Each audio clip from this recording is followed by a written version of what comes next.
Are you a pro wrestling fan? Then odds are at some point in your life, you were a backyard wrestler. In this new series, I'm going to take you through how we came from this to this. It's a long story, covering nearly 2 decades. But if you're a nostalgic person missing the backyard days of yesteryear and a simpler time of the 90s and early 2000s, this is the story for you. This is Backyard Wrestling Cinema.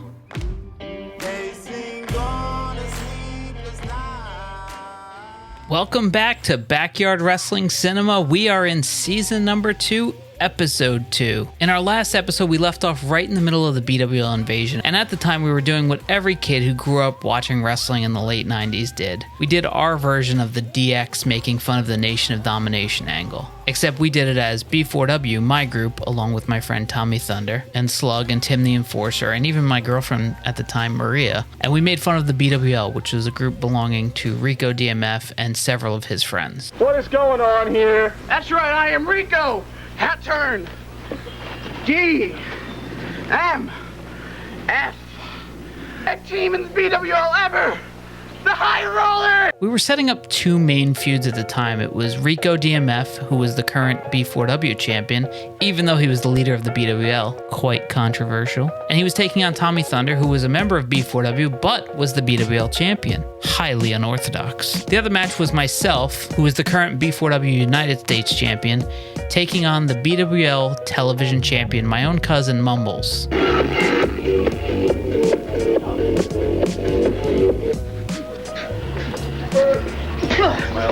Now, on camera, we had never revealed that Mumbles and I were related. It's just a fact that we were. And the idea between both matches were they were going to be unification matches. The 2 mid-card titles, the United States and the television, and then the 2 main world titles would be unified. After we attacked Mumbles, he was pretty much laid out. So it was quite easy pickings for the Slug. Quickly out of it after that vicious football shot to the face. Oh! Slug calling for it. Oh! Knee to the head by AJ Mumbles.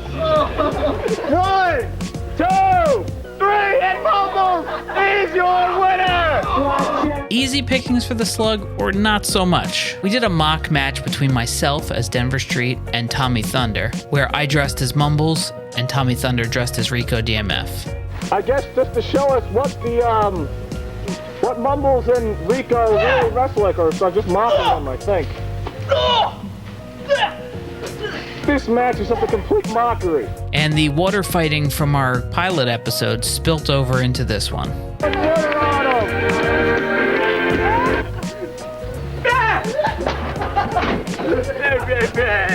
Finally, Mumbles and the team of the High Rollers, Mr. Benjamins and TJ Money, would get some payback. The Ice Melter! Double DDT by the High Rollers! And the Mr. Mumbles and the High Rollers are decimating the mac and cheese! The slap! The super kick! Mac and cheese are down! And Mumbles over here playing with the titles! And now they are taunting! As we began to build towards another pay-per-view feud. And that match would be the High Rollers, Mr. Benjamins and TJ Money, taking on Mac and Cheese, myself and Tommy Thunder. Now, I know what you're thinking. Where did Mac and Cheese come from?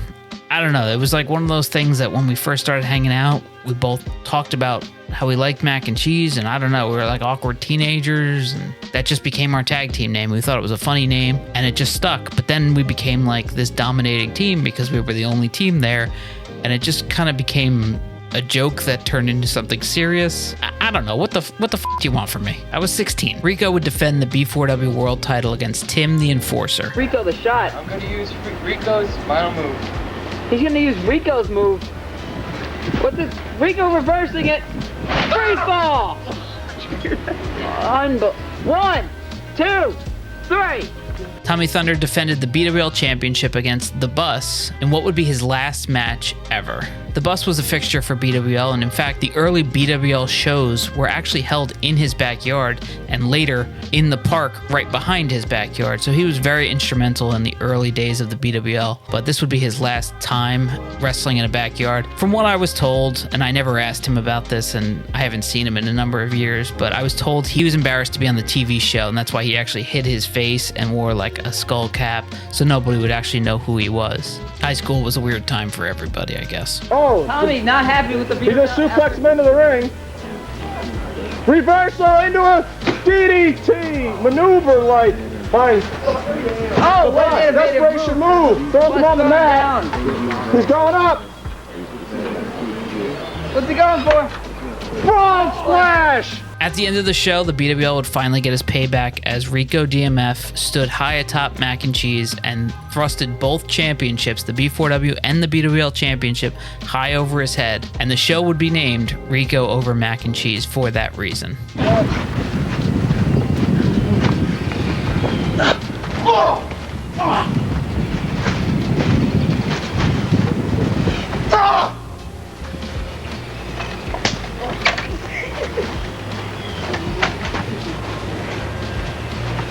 You talk about title unification, I talk about my victory. You talk about the BWL and you laugh. I talk about the gods of wrestling. Let's see who's unified come the pay-per-view.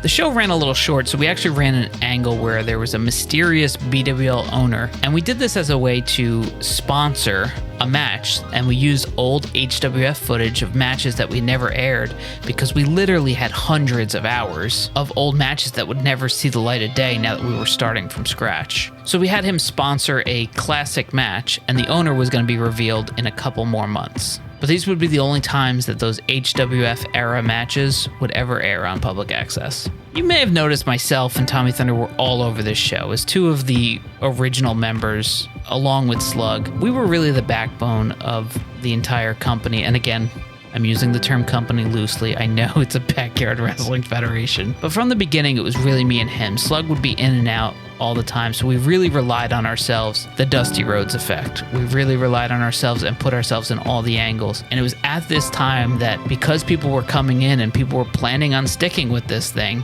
we started to get a lot of resentment with the rest of our team because we were all over the show and they felt like we were doing this just for ourselves and just to make the show all about us.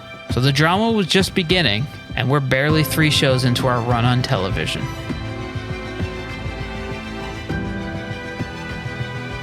You see another. Oh, he set up the oh crap! 1, 2, 3, and your winner! Both men are battered and bruised.